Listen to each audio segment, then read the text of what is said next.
Vamos iniciar, então, a gravação. A aula está sendo gravada. Aviso a todo mundo que estamos, então, gravando a nossa presente reunião, que vai abordar o tema empregador, no âmbito do direito do trabalho. Então, a gente vai falar sobre empregador e sobre grupo econômico e sucessão de empregadores. E são dois fenômenos que estão envolvidos aí, nos quais a figura do empregador está envolvida.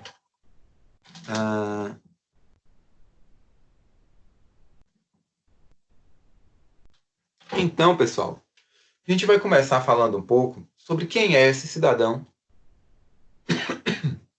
Quem é, então, o empregador? Veja que o empregador, ele é a pessoa física, jurídica ou ente despersonificado que contrata a prestação de serviços de uma pessoa física com os elementos caracterizadores da relação de emprego. Ou seja, para que a gente entenda quem é o empregador, a gente precisa entender quem é o empregado, certo? Então, se o empregado é aquele que presta serviço com pessoalidade, onerosidade, não eventualidade, subordinação, sendo sempre uma pessoa física, o empregador vai ser aquele que contrata os serviços desse modo, com essas características, certo?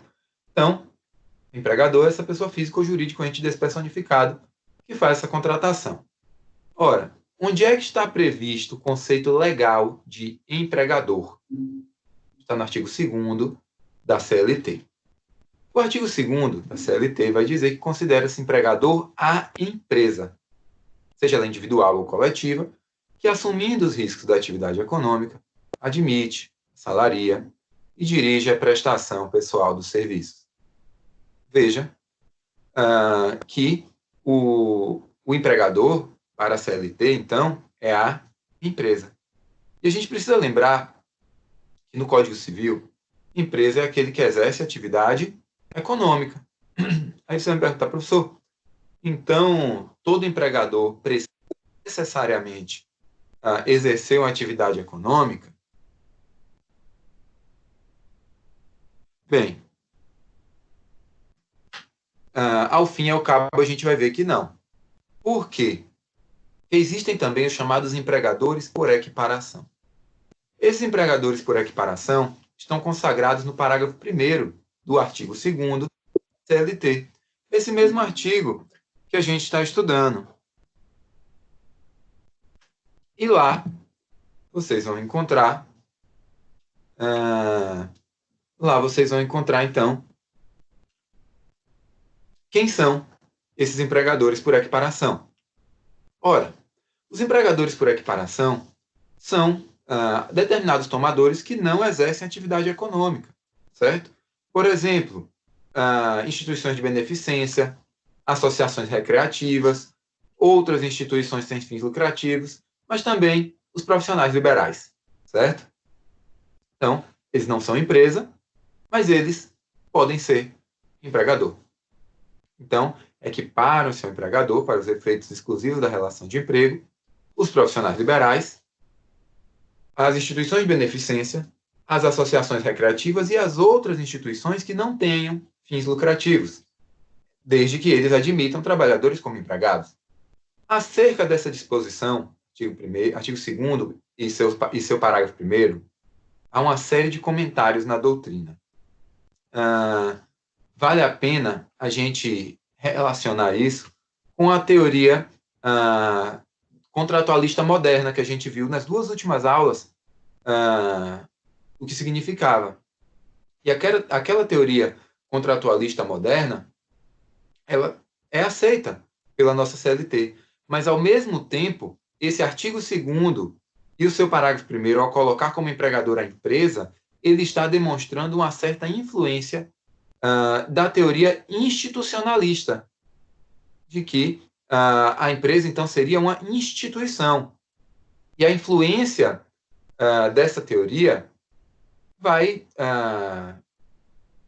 ela destaca que a empresa vai ser o empregador, certo? o que ocorre? Empresa não é sequer sujeito de direito no âmbito do nosso ordenamento jurídico. Empresa, ela é uma, como é que eu posso dizer, uma atividade. Empresa é atividade. A pessoa jurídica é a sociedade empresária. Empresa é o exercício de uma atividade. A gente vai ver isso lá na frente. É preciso, então, perceber que o empregador, quando a ordem jurídica determina que o empregador é a empresa, isso significa que o empregador não vai ser necessariamente a mesma pessoa jurídica, por exemplo, durante todo o contrato de emprego. Por quê? Porque, embora a estrutura jurídica e a titularidade da empresa possa mudar, embora a estrutura jurídica e a atividade da empresa possam, então, ser modificadas, que Vanderval está querendo entrar, pronto.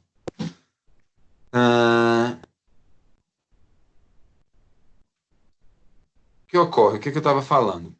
Embora a estrutura e a titularidade da empresa possam ser modificadas, a empresa é quem vai continuar sendo o empregador, mesmo que o titular da empresa mude, certo? E a gente vai entender isso mais para frente quando for falar sobre a sucessão de empregadores. Por ora, basta a gente destacar que há, então, uma personificação da empresa, certo? Esse conceito do artigo 2º da CLT é objeto de diversas críticas no âmbito da doutrina. Delgado faz crítica ao conceito, falando justamente isso que eu falei sobre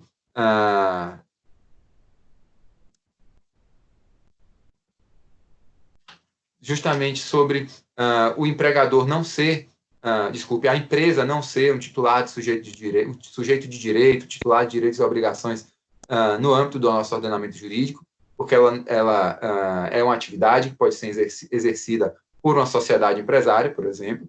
A sociedade é que é uma pessoa jurídica, reconhecida no nosso Código Civil de 2002. Vale a pena a gente falar que o conceito de empresa, veja que a gente vai estudar mais na frente as hipóteses de dispensa por justa causa. O empregado pode ser dispensado por justa causa por agredir fisicamente o seu empregador, por ofensas físicas ao empregador. Ora, se o empregador é uma abstração, uma atividade, uma empresa, como poderia ele agredir essa abstração? Como poderia ele ofender fisicamente uma atividade, certo? Então, autores como Rodrigues Pinto, Orlando Gomes e Elson Gottschalk vão fazer essa crítica a esse conceito. E vão falar que os empregadores por equiparação seriam uma previsão irrelevante para os fins do ordenamento jurídico, especialmente quando se remete à admissão de pessoas físicas para trabalhar como empregados. Por quê? Eles vão dizer que não é a admissão que torna uma pessoa que presta serviços um empregado ou não, e sim os elementos fáticos jurídicos que caracterizam essa relação. A admissão seria irrelevante. E por isso, esse artigo 2º, parágrafo 1º, seria altamente criticável também.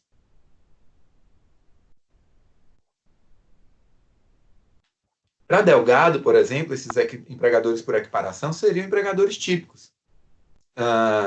Isso reforça a ideia de que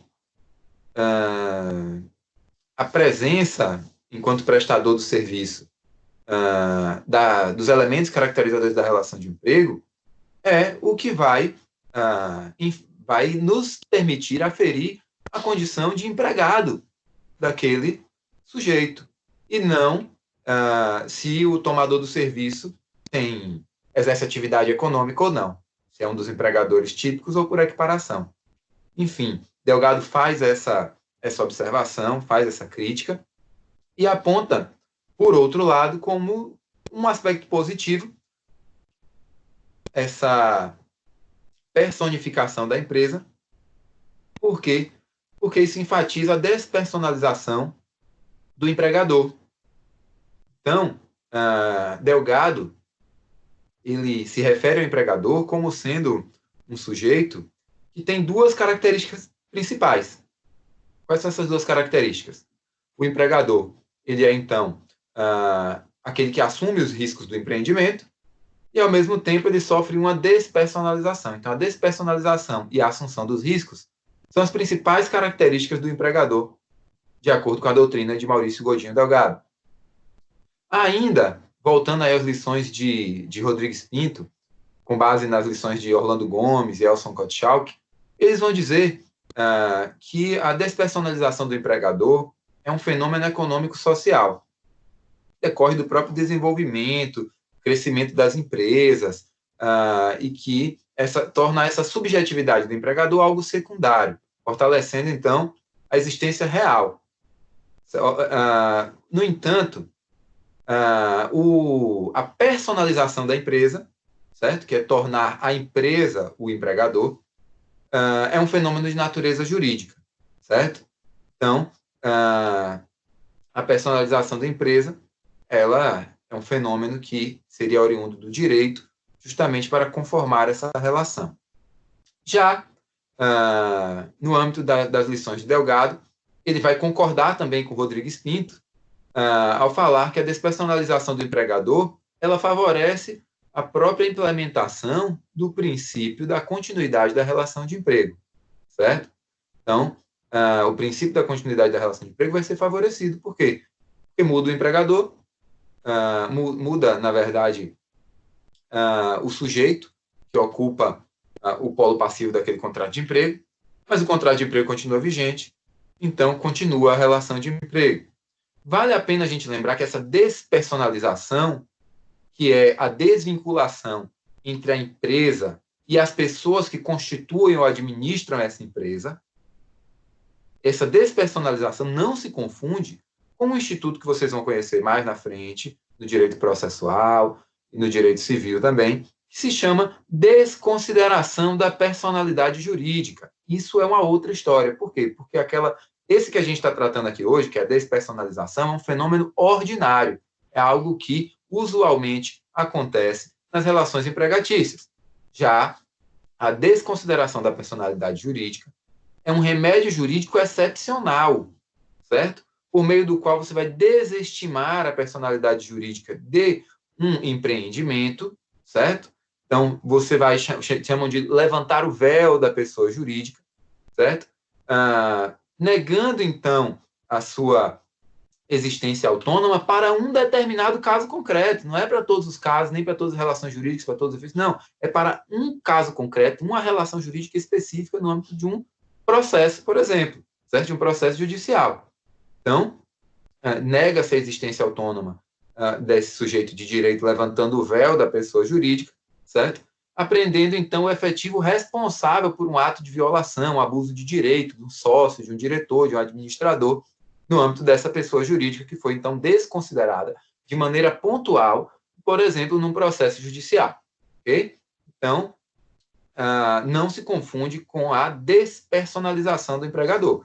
É um fenômeno corriqueiro, ordinário, que demonstra essa ausência da subjetividade do empregador. Não há, então, o elemento pessoalidade, por exemplo, com relação ao empregador, como ocorre no caso do empregado, certo? Que é contratado com pessoalidade.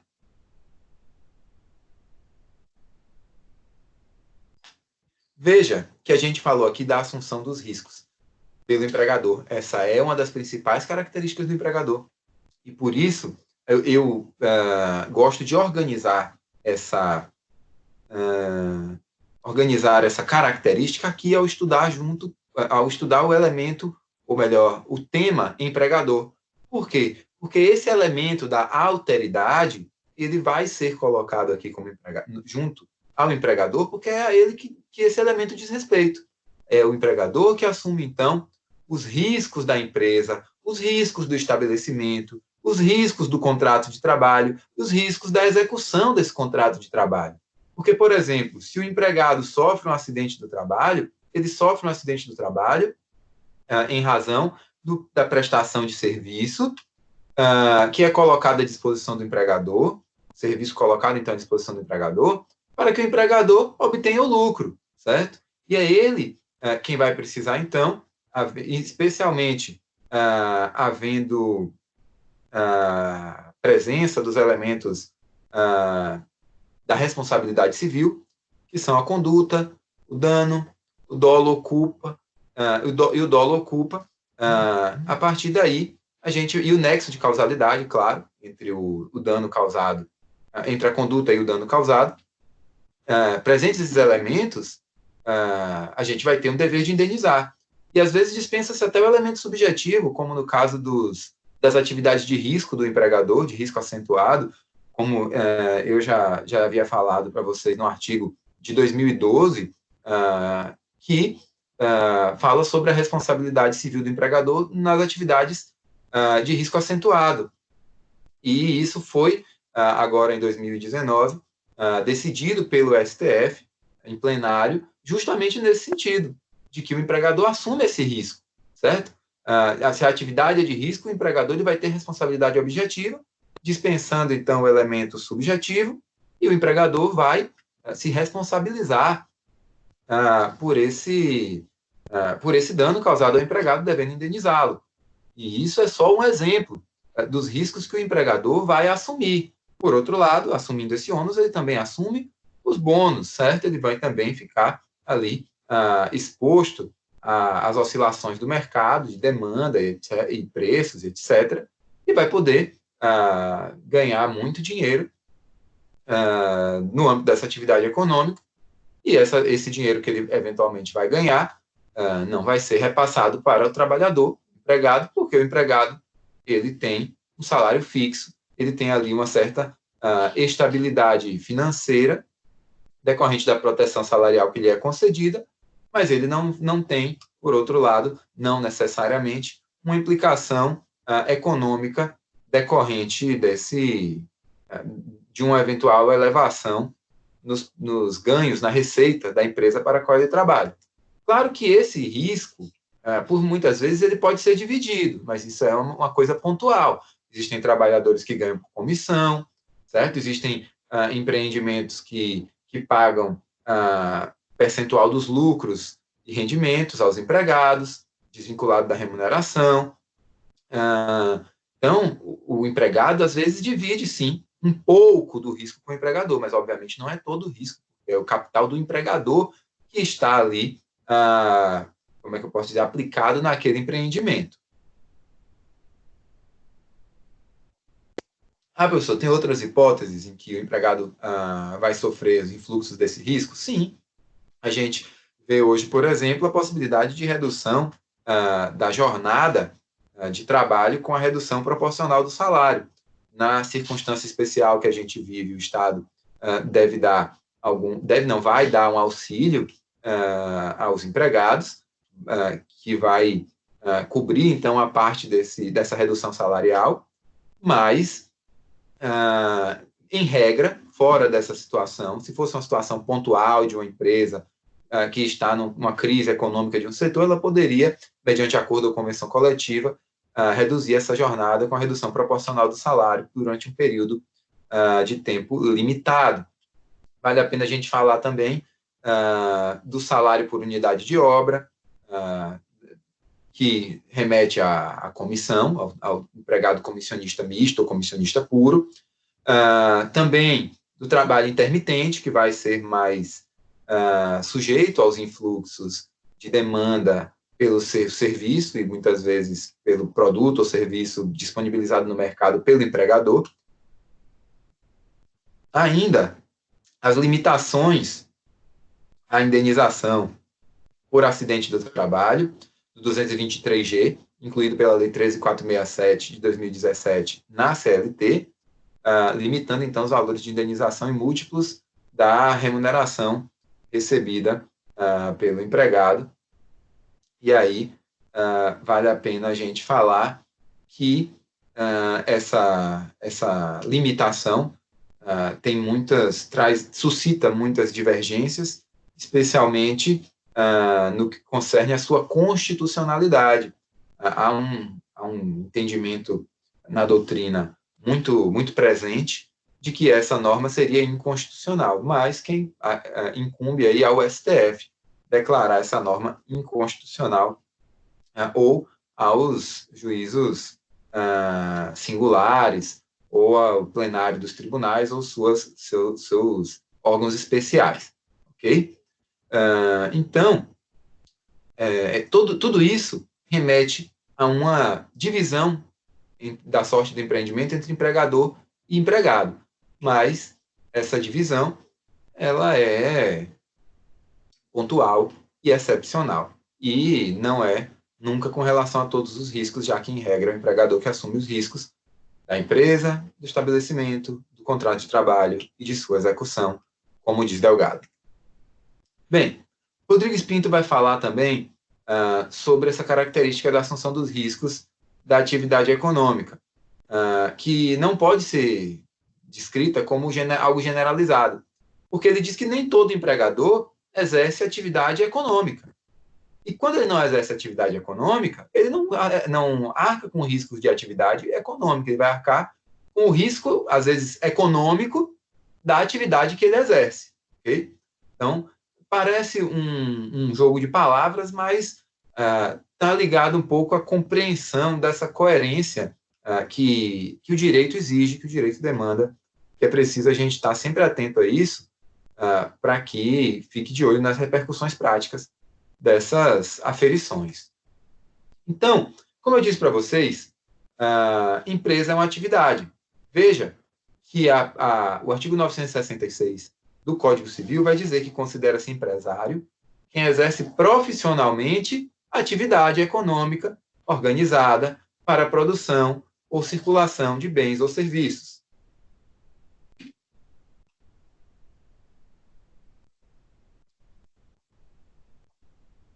E a partir daí, a gente vai ter conceitos de empresa ligados ao fim econômico e desvinculados desse fim econômico.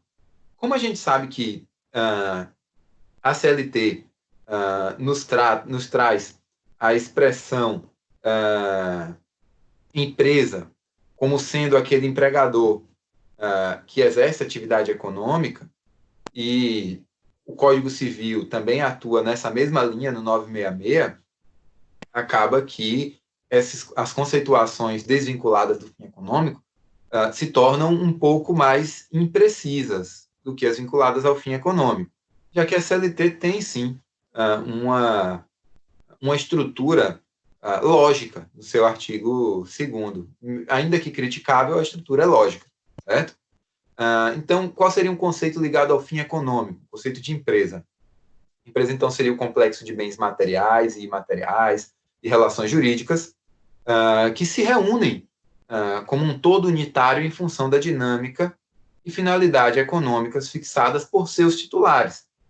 Portanto, seria a organização dos fatores de produção, que envolvem aí bens, relações, direitos e obrigações, a serviço de um fim econômico previamente definido. Esse conceito é o conceito de Maurício Godinho Delgado. Por outro lado, a gente tem outros conceitos desvinculados do fim econômico. Por exemplo, um conceito trazido por Rodrigues Pinto, baseado na obra de Alfredo Rocco. Ele vai dizer que empresa é simplesmente a organização do trabalho alheio. É um conceito mais genérico, é um conceito que tem essa imprecisão, porque classificaria, por exemplo, como empresa aquelas entidades de beneficência que contem com o trabalho alheio, né? Instituições sem fins lucrativos, etc.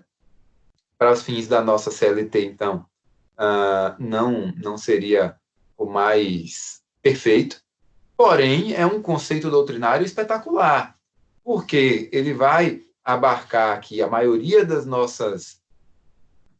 Ele vai abarcar... Deixa eu só autorizar aqui. Desidéria.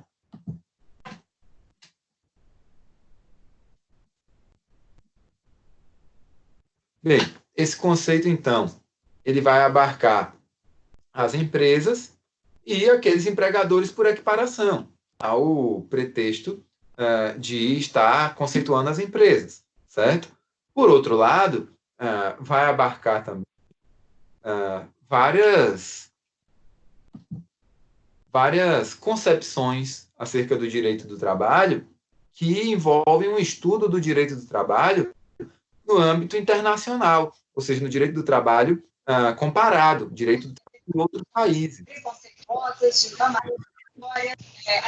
Difamatórias, racistas. E hoje o embaixador. Pronto. Então, o que acontece? Esse conceito desvinculado do fim econômico pode ser muito útil para o estudo do direito comparado ao analisar a legislação trabalhista de outros países. Um outro conceito desvinculado do fim econômico seria aquele que trata a empresa como uma organização destinada a realizar um fim determinado, econômico ou não, mediante a utilização permanente de energia pessoal de empregados sob a direção e retribuição do empregador. Esse, embora desvinculado do fim econômico, está muito mais consentâneo, esse conceito que é de Rodrigues Pinto, muito mais consentâneo com a nossa CLT, abrangendo, então, tanto o empregador típico quanto o empregador por equiparação. Ele destaca os elementos componentes da empresa, certo? Mas não deixa claro se, diante de novas tecnologias, esse elemento humano da empresa vai cingir-se a apenas os seus dirigentes, apenas ao seu organizador, por exemplo. Para que fique claro quais são os elementos da empresa, no âmbito da doutrina de Rodrigues Pinto, ele vai dividir a empresa em 3 elementos estruturais: o elemento intelectual, o elemento humano e o elemento material. O elemento intelectual é o fim, um fim determinado a ser alcançado por meio da dinâmica empresarial. Já o elemento humano é a comunidade formada com o dirigente e os seus subordinados, certo? Distribuídos em diversos graus de hierarquia.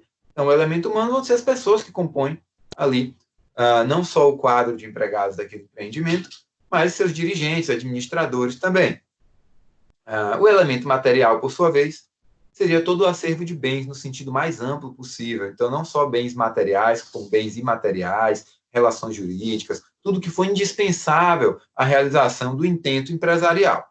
Okay? Então, a gente tem esses elementos constitutivos, intrínsecos, que a gente pode entender como requisitos de uma empresa: o elemento humano, o elemento material, o elemento intelectual. O humano, o organizador e os executores; o material, os meios que viabilizam a execução dessa atividade empresarial; o intelectual, o fim que a empresa vai visar a alcançar.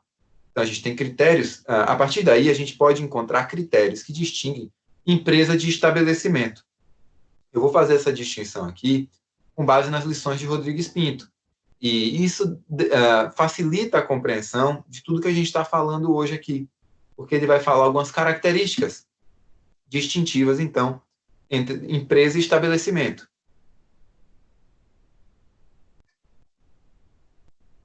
A empresa, então, tem quais características? A empresa ela é uma unidade econômica de produção. A empresa é uma organização dinâmica de trabalho. Essas são 2 características: unidade econômica de produção, organização dinâmica de trabalho. A empresa, então, para fins aqui do direito do trabalho, é tratada como um sujeito de direito, ao contrário do estabelecimento, que não é, certo? Então, a empresa é sujeito de direito. A empresa é uma organização móvel de produção. Por quê? Por ser uma abstração, ela hoje está aqui, amanhã está lá, depois de amanhã acolá. Então, ela não é algo imóvel, algo fixo. A empresa é uma organização móvel de produção. Ela também é objeto da atividade do empregador e ela é uma organização com independência contábil e financeira e que assume o risco da atividade. Essas são características da empresa. E vejam que as características que a distinguem do estabelecimento são, muitas vezes, exatamente opostas. Veja que, enquanto a empresa é uma unidade econômica de produção, o estabelecimento é uma unidade técnica de produção. O estabelecimento ele também é um meio ou um instrumento de trabalho, e não uma organização. Ele é um meio, um instrumento de trabalho. Enquanto a empresa é tratada como sujeito de direito, o estabelecimento ele é objeto de direito. A organização fixa de produção, certo? E não móvel, como é a empresa, que é leve, que vai de um lado para o outro. Não, o estabelecimento ele é uma organização fixa de produção. Ele é uma manifestação material da empresa. E ele é, também, o estabelecimento, uma unidade sob subordinação hierárquica, porque ele não tem independência financeira e contábil com relação à empresa. Ele é apenas um estabelecimento da empresa. Essas características distinguem e ajudam aqueles que acham um tanto abstrata essa diferenciação e esse caminho pelo qual a gente tem enveredado, ajuda a constatar na prática a diferença entre uma empresa e um estabelecimento, certo? A empresa, então, apesar das críticas da doutrina acerca da prescindibilidade desse fim econômico da empresa, a empresa ela é adotada como empregador típico pela CLT, certo? Então, tratada como um sujeito de direito, embora seja uma atividade.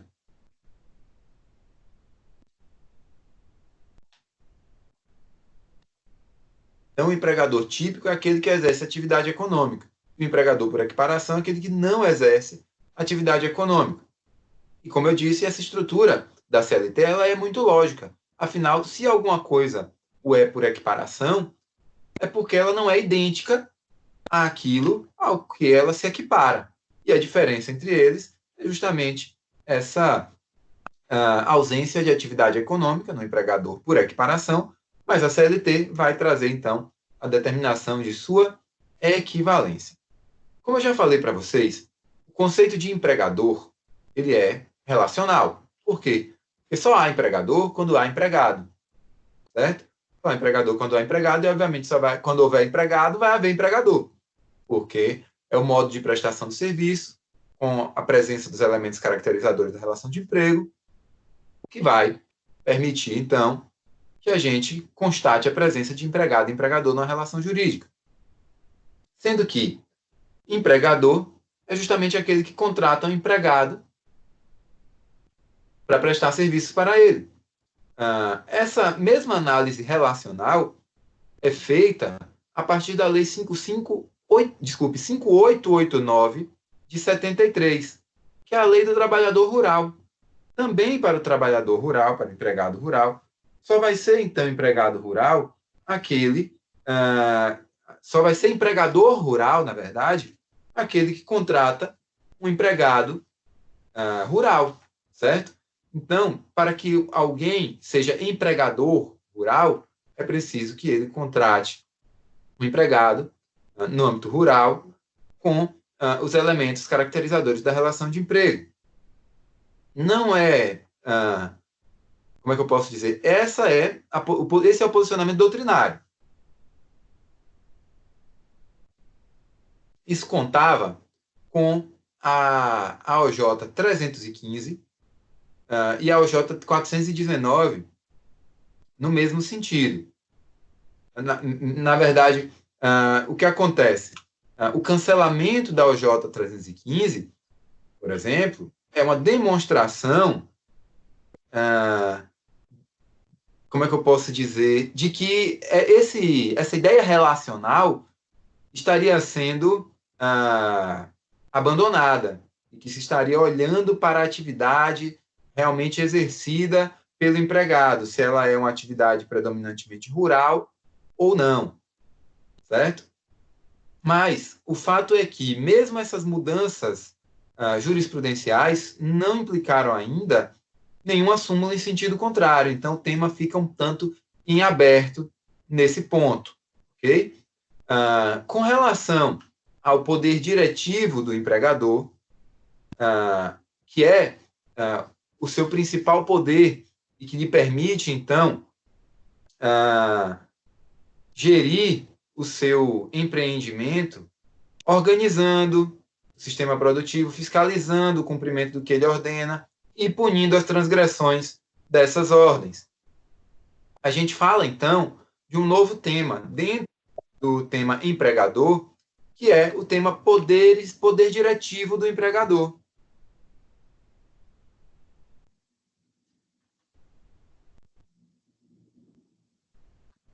Então, o poder diretivo do empregador, ele se subdivide em 3 poderes: poder de organização, poder de fiscalização e poder disciplinar.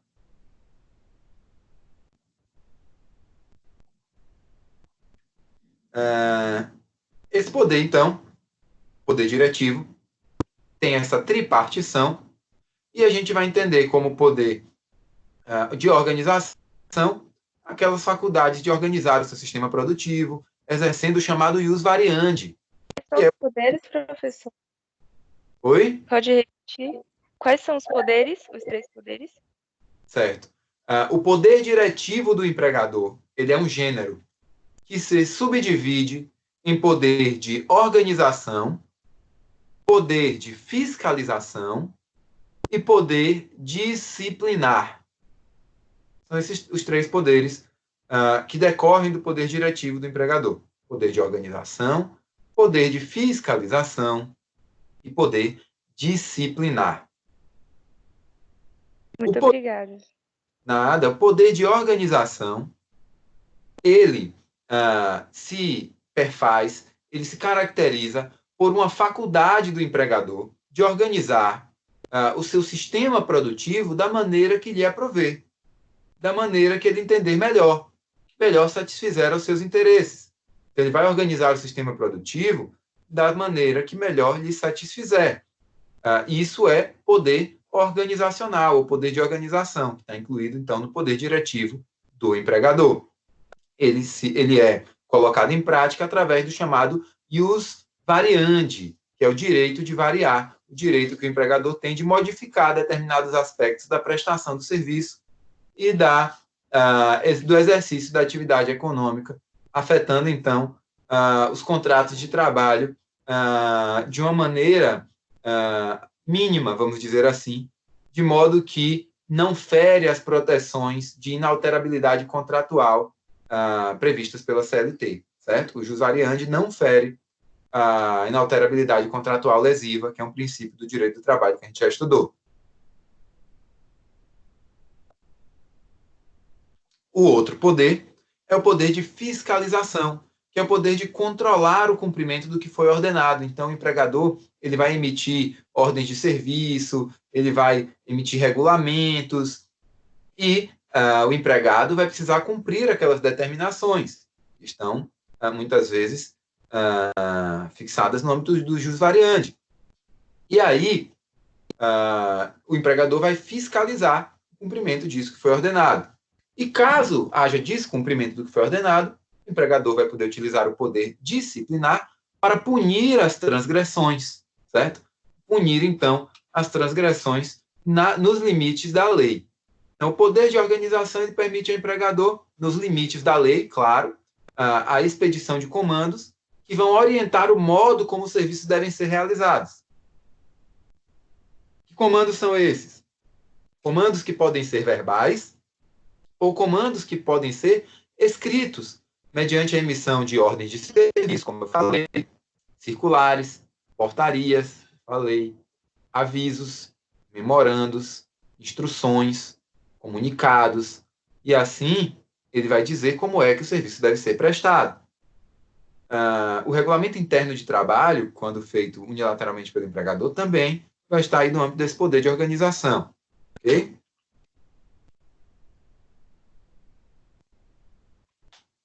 Já o poder de fiscalização, também variável do poder diretivo, também pertencente ao corolário do poder diretivo, ele permite ao empregador, também dentro dos limites da lei, controlar a execução do serviço dos seus empregados. Veja que o poder de fiscalização, assim como o poder de organização, encontra limites nos direitos fundamentais, por exemplo, dos trabalhadores. E aí, quando a gente fala em fiscalização, a gente pode lembrar, por exemplo, do direito à intimidade do trabalhador. Então, os e-mails corporativos, por exemplo, entende que são ferramentas de trabalho, o empregador pode fiscalizar, mas no e-mail pessoal ele já não poderia fiscalizar.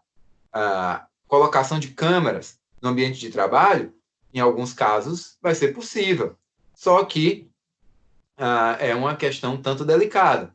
Isso pode violar a intimidade do trabalhador, e para que isso não ocorra, eu gosto muito das recomendações da doutrina de Luciano Martinez, na qual ele vai falar que para a adoção de um procedimento, quando há um conflito entre esses interesses do empregador e direitos fundamentais do empregado, é preciso haver uma previsão normativa autônoma ou heterônoma, ou seja, uma lei, uma súmula, ou, e aí, então, uma previsão normativa, ou seja, essas são previsões normativas heterônomas, ou autônoma, uma alteração contratual bilateral, um acordo coletivo, uma convenção coletiva, um regulamento empresarial.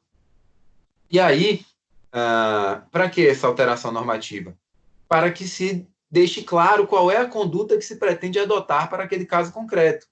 E aí é preciso, então, olhar para essa conduta e aferir se há real necessidade de conduta, da prática dessa conduta, ou da adoção dessa medida. É preciso que haja ampla informação acerca da medida adotada,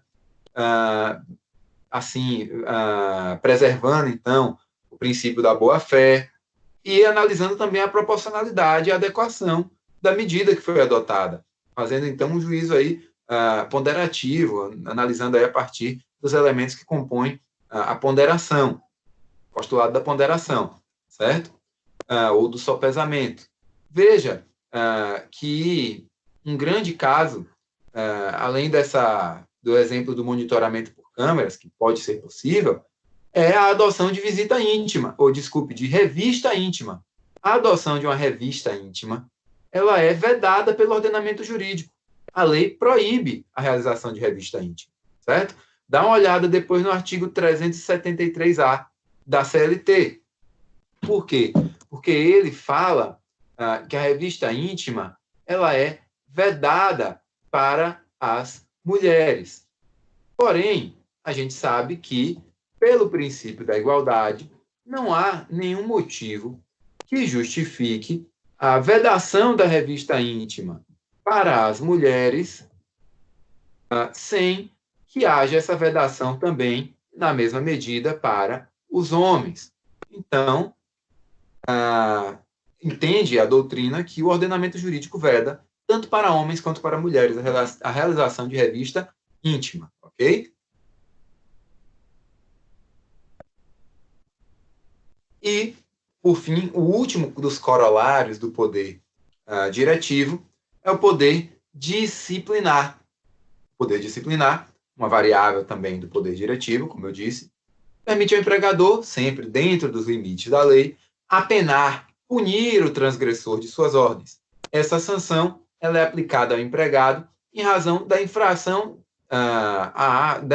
realizada pelo empregado mediante condutas que ferem determinações relacionadas ao contrato de emprego. Ora, professor, mas que tipo de punição é essa? Que punições ele pode utilizar? 3 tipos de punição. 3 tipos. O primeiro tipo de punição que o empregador pode utilizar é a admoestação. O que é isso, admoestação? Admoestação é a advertência. É sinônimo de advertência. Pode ser verbal? Pode. Mas pode ser também escrita? Também pode ser escrita. Só que o recomendável é que seja escrita para que seja realizada aí, para que facilite a realização de uma prova posteriormente, caso seja necessário. Mas a lei exige que seja escrita? Não, não exige. Se você fez a advertência verbal e em juízo você consegue provar, mediante prova testemunhal, que a advertência foi feita, para todos os efeitos legais, ela é uma advertência igual a uma advertência escrita. Não tem problema nenhum, ok? É uma das formas. Professor, eu procurei na CLT e não a advertência. E aí eu vou te dizer, não está na CLT, ela decorre do costume, certo? Ela tem como fonte de direito o costume. Quem foi que acabou de ingressar aí? QK Souza. Me diz aí o seu nome. Coloca aqui no chat para eu poder colocar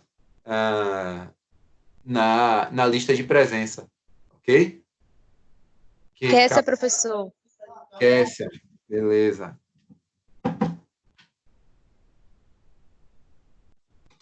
Ok. Bem, então, como eu disse para vocês, uma das modalidades de punição, modalidades punitivas, então, é a admoestação, verbal ou escrita. A segunda modalidade é a suspensão do contrato. Ora, professor, mas a gente já estudou interrupção e suspensão, e a gente viu que suspensão é a ausência de prestação de serviço sem o correspondente pagamento salarial, em decorrência de uma série de fatos que às vezes não estão nem vinculados à vontade do empregado, como, por exemplo, um afastamento para gozar de benefício previdenciário. Sim, mas essa suspensão que você está falando, ela não é uma suspensão punitiva, certo? A suspensão do contrato de trabalho que não tem natureza punitiva, ela não tem limite de tempo, por exemplo. Não tem limite máximo de tempo. Essa punição que a gente está falando aqui agora, de suspensão, a punição de suspensão, ela não pode superar 30 dias. E ela é também um período em que não há prestação de serviço, não há pagamento de salário, ok? Entende-se que essa é uma modalidade de punição e que ela não pode durar mais do que 30 dias, artigo 474 da CLT. Professor, mas aplicou então a advertência e não gerou nenhum resultado. O empregado praticou de novo a conduta inadequada. Suspendeu o empregado. Também não adiantou de nada, ele praticou pela terceira vez a conduta inadequada. Por exemplo, vir trabalhar sem farda.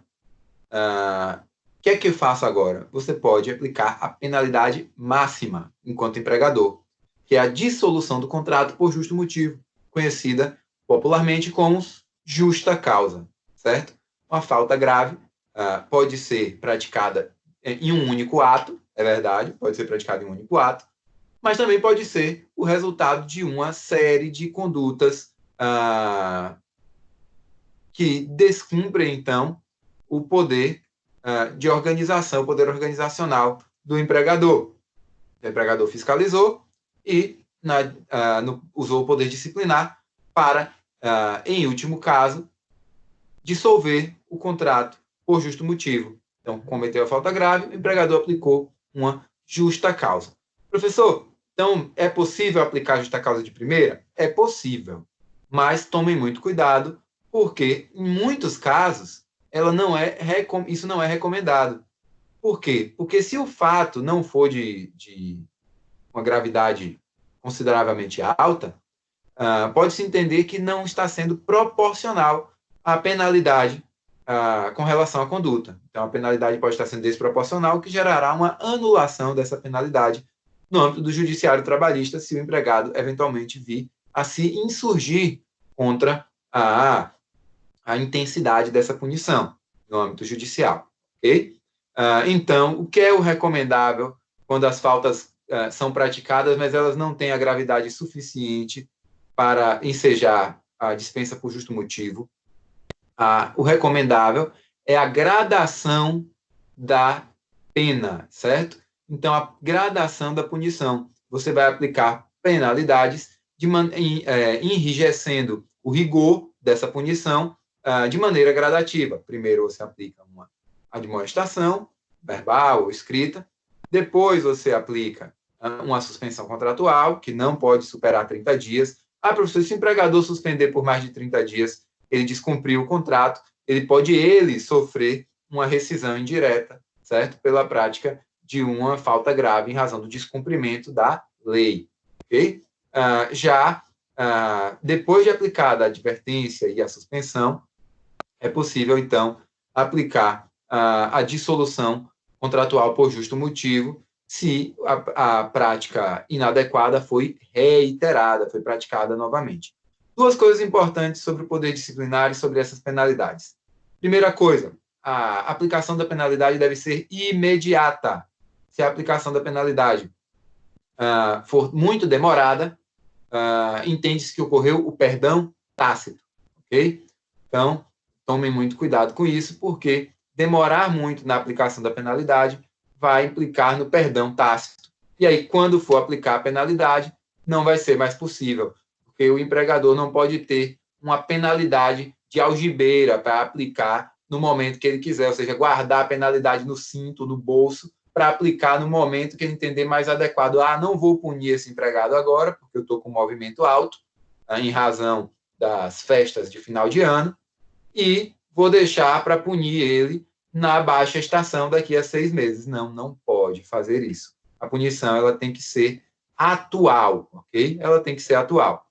E, além de ser atual, ela precisa ser proporcional. Então, por muitas vezes, ela tem que ser gradativa, ok? Ah, professor, mas eu penalizei com advertência, enquanto empresário, certo? Penalizei meu empregado com advertência e depois percebi que ficou barato. Ficou barato, foi muito leve. Devia ter dado uma suspensão. Posso suspender agora? Não. Pelo mesmo ato, você não pode aplicar mais de uma penalidade. Quando você pune, você exaure esse seu direito de punir. Esse poder disciplinar, então, com relação àquela conduta, se exauriu. Não é possível punir uma única conduta mais de uma vez. Ok?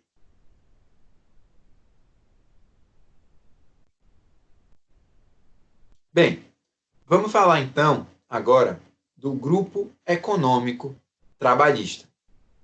O grupo econômico trabalhista envolve a consideração de que há uma série de empregadores, de empresas que se organizam para exercer de maneira coordenada suas atividades. Veja que esse instituto do grupo econômico ele foi objeto de alteração com a reforma trabalhista de 2017.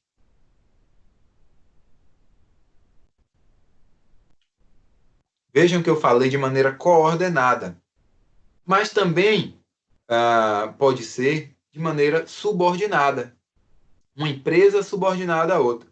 E esse foi justamente o aspecto da alteração feita pela reforma trabalhista em 2017. Por quê? Porque essas duas maneiras do grupo econômico se organizar, elas caracterizam duas espécies de grupo econômico diferentes. O grupo econômico vertical, aquele em que há subordinação, e o grupo econômico horizontal, naquele no qual não há essa subordinação entre as empresas. Não estou falando do empregado aqui, não. Estou falando do grupo econômico, várias empresas que compõem o grupo e como elas se organizam. Se de maneira subordinada, uma empresa-mãe e outras empresas que a obedecem, e uma outra modalidade seria de maneira coordenada. Então, todas as empresas atuam sem nenhum grau de hierarquia entre elas. Essas duas espécies já estavam previstas na Lei do Trabalho Rural, a Lei 5889 de 73, certo? Como sendo possíveis no âmbito da relação empregatícia rural. Mas a CLT só previa o grupo econômico vertical, aquele em que há subordinação de uma empresa-mãe com relação às outras. Porém, o que é que a doutrina dizia? Não, isso é irrelevante, isso é indiferente. É possível tanto o grupo econômico vertical quanto o grupo econômico horizontal em ambas as relações jurídicas de emprego. Ou seja, tanto as empresas que atuam no âmbito rural quanto as empresas que atuam no âmbito urbano, dizia a doutrina, podem constituir grupo econômico vertical ou horizontal, sem problema nenhum. E tínhamos, então, um texto da CLT que estava ali meio que incompleto, se você for considerar o que prevalecia na doutrina da jurisprudência, e ainda prevalece. E aí veio a reforma trabalhista de 2017 e atualizou essa redação, prevendo, então, também o grupo econômico horizontal na CLT. Antes ele estava só na lei do rural, agora ele está na lei do rural e na CLT. Então, a reforma trabalhista afastou qualquer dúvida quanto à configuração de grupos econômicos verticais ou horizontais no âmbito do trabalho urbano, no âmbito da relação de emprego urbana, certo?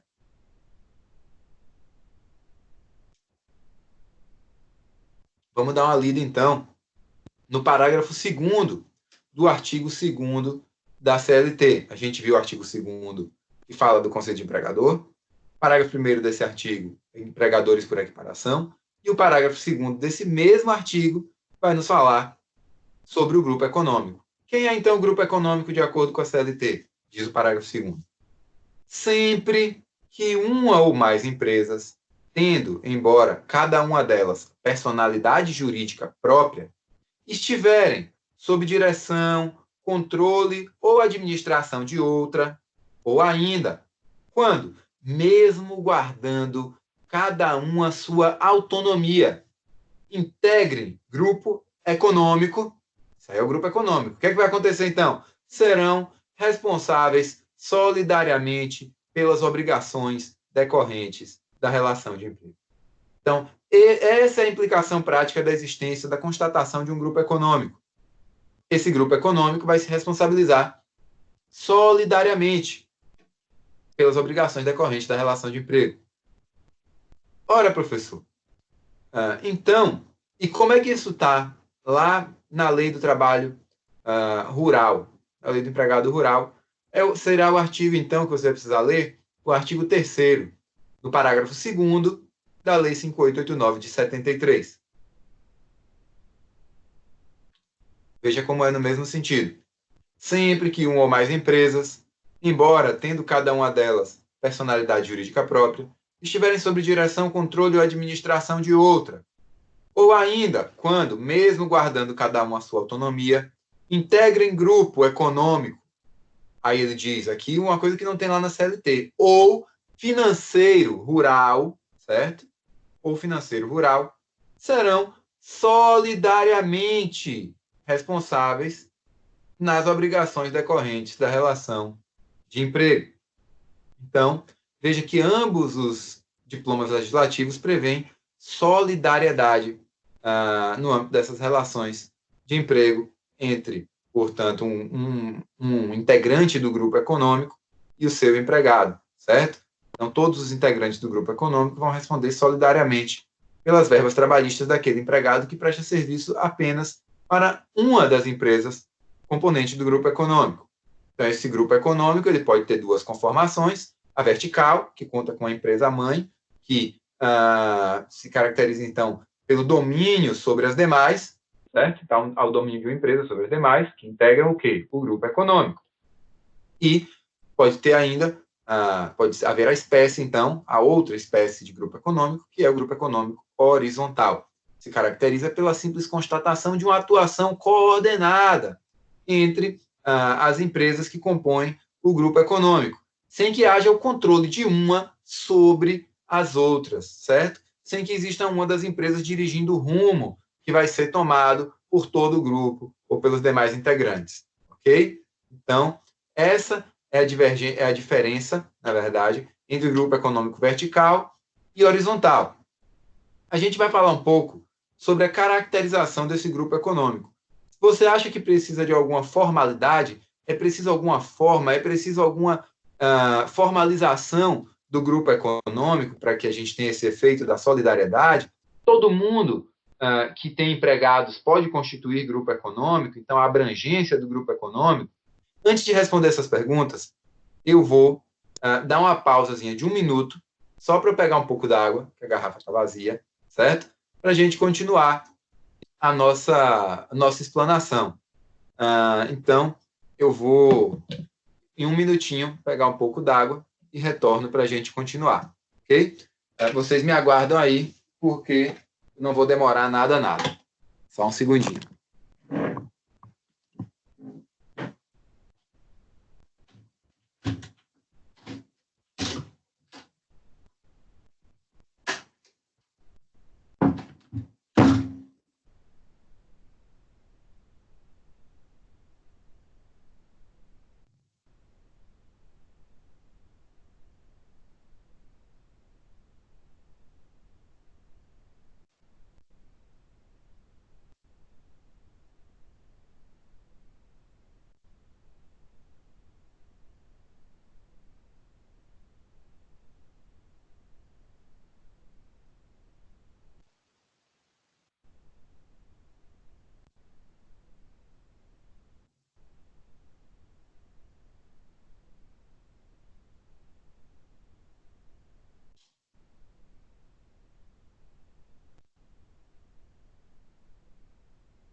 Vamos lá, pessoal?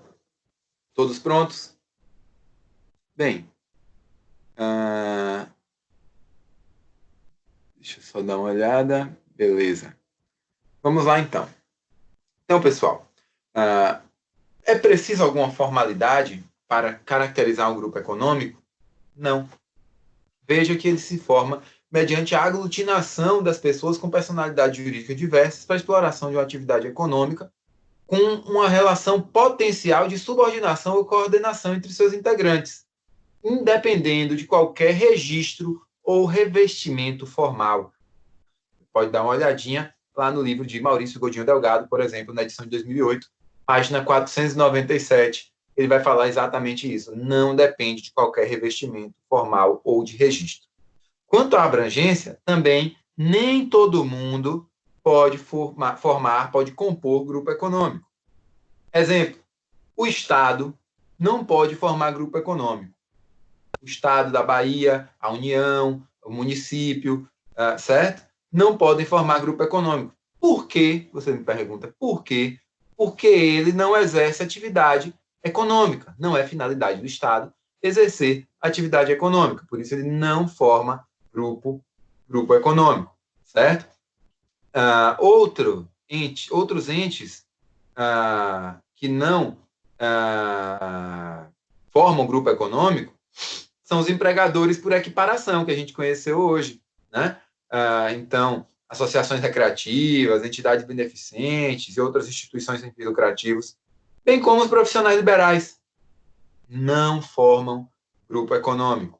Por quê, professor? Porque não exerce atividade econômica. Como é que você vai formar um grupo econômico se nem atividade econômica você exerce? Não exerce atividade econômica, não forma grupo econômico. Professor, então eu já saquei, já entendi. Então, empregador doméstico também não forma grupo econômico. Exatamente. Empregador doméstico não forma grupo econômico também não. Ele não exerce atividade econômica. Ok?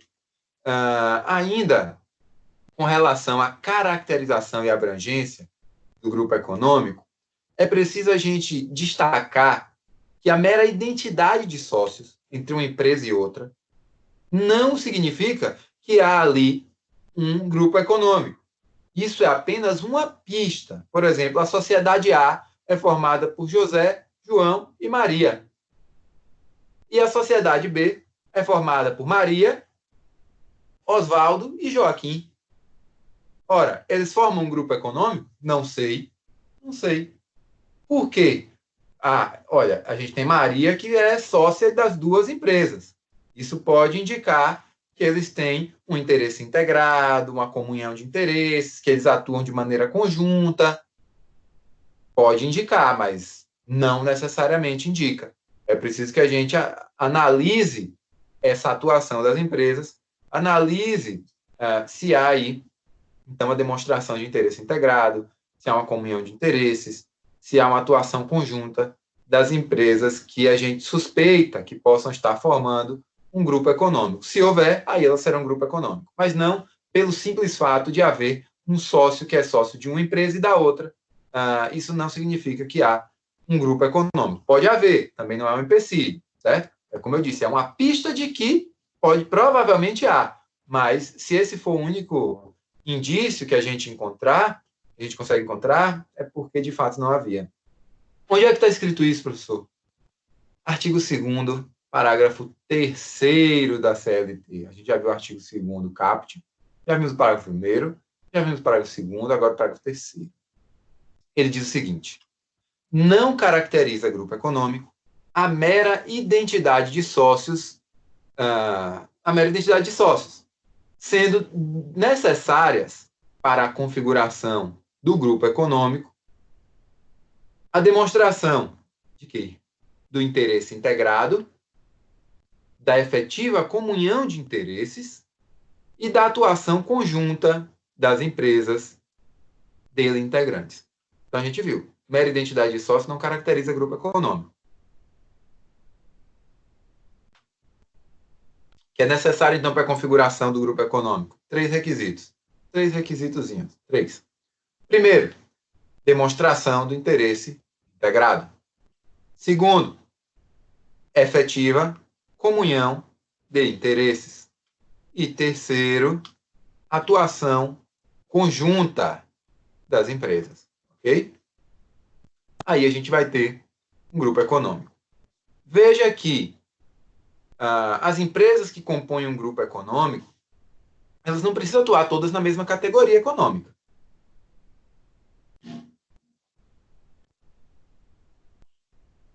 Exemplo disso, uma empresa de um conjunto de bancos, um grupo econômico de bancos, financeira e outras instituições da mesma categoria econômica, podem formar um grupo econômico juntamente com uma empresa de processamento de dados.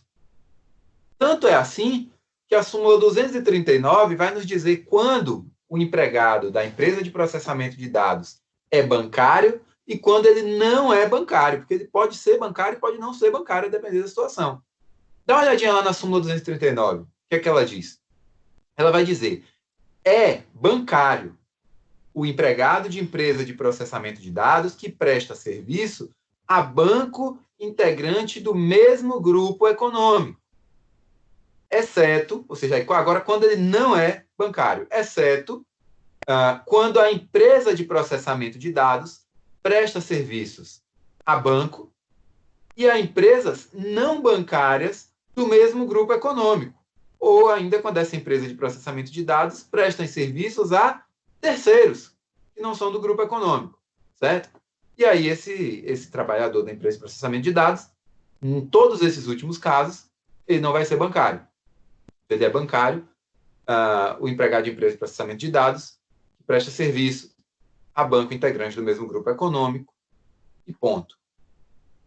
E ele não é bancário quando a empresa de processamento de dados presta serviço a banco e a empresas não bancárias do mesmo grupo econômico, ou presta serviços a terceiros. Ok? Professor, eu entendi o que é o grupo econômico, mas qual é a consequência dele mesmo para a relação de emprego? A consequência é haver a solidariedade, ou seja, todos os integrantes do grupo econômico serão responsáveis solidariamente. O que quer dizer solidariamente? Eles respondem pela integralidade de eventuais débitos, pelo débito todo. Não é uma parte para cada um, não. Todos eles respondem pelo débito todo. E o credor vai poder cobrar a dívida toda de qualquer um deles. Isso é solidariedade. Ora, beleza, então, se tem grupo econômico, tem solidariedade.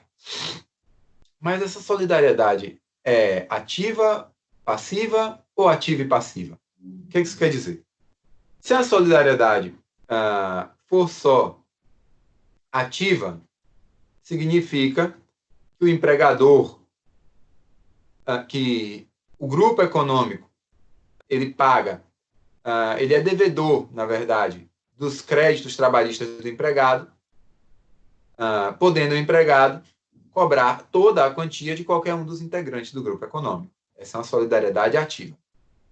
Se a solidariedade fosse apenas passiva, significaria dizer que todos esses integrantes do grupo econômico podem se valer dos serviços do empregado, certo? Todos eles podem se valer do serviço do empregado porque haveria ali uma solidariedade passiva.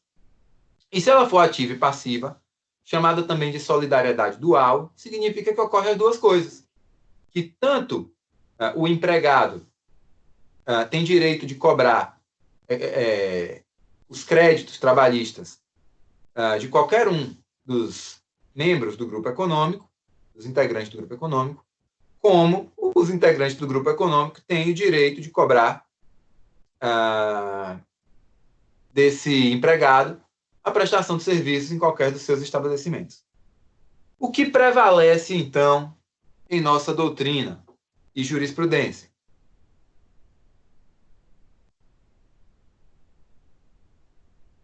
Veja aqui, o que prevalece é a solidariedade dual, certo? A solidariedade ativa e passiva, ok? Essa solidariedade dual, ela adota a chamada tese do empregador único, ou seja, o grupo econômico, ele é um empregador único daquele empregado. Professor, por que existe essa discussão? A corrente que prega a solidariedade apenas ativa dizia que essa previsão contida na Lei do Trabalho Rural e poderia assegurar, então, essa solidariedade ativa assegurava, então, uma maior garantia aos créditos do empregado. Já a corrente da solidariedade dual previa, né, na verdade, ela se baseava, tinha como um argumento forte a seu favor, a dicção do artigo 2º, parágrafo 2º da CLT, antes da alteração pela reforma trabalhista de 2017, dizendo que aquele artigo dizia que a solidariedade era para os efeitos da relação de emprego, o que não se confundiria com apenas as obrigações, certo? Dos empregadores, mas também os seus créditos, o crédito do serviço que vai ser prestado pelo empregado. Mas a reforma trabalhista adotou uma expressão mais próxima daquela utilizada pela lei do trabalho rural, certo?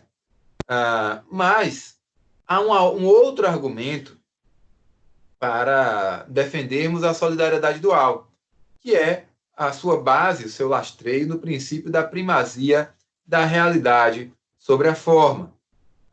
Uma vez que, nesses casos, o real empregador seria o grupo econômico. Veja que o grupo econômico, então, ele, pela teoria prevalecente, ele é um empregador único, certo?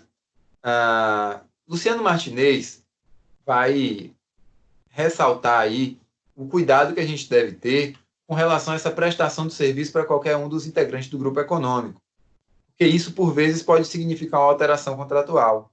E a gente vai ver nas próximas aulas que uma alteração contratual ela precisa de mútuo consentimento, do consentimento, então, do empregado, né?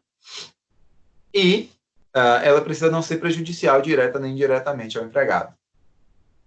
Então, é preciso tomar cuidado com esse aspecto. Mas há ainda uma outra observação a ser feita quanto ao grupo econômico, que é: quem é que assina a carteira de trabalho do empregado, já que o empregador é o grupo como um todo? Aí a divergência. Veja que o TST ele adota a teoria da solidariedade dual e ele vai dizer que qualquer um dos integrantes do grupo econômico pode assinar a carteira. Qualquer um deles assinou a carteira porque quis, assina, não tem problema, certo?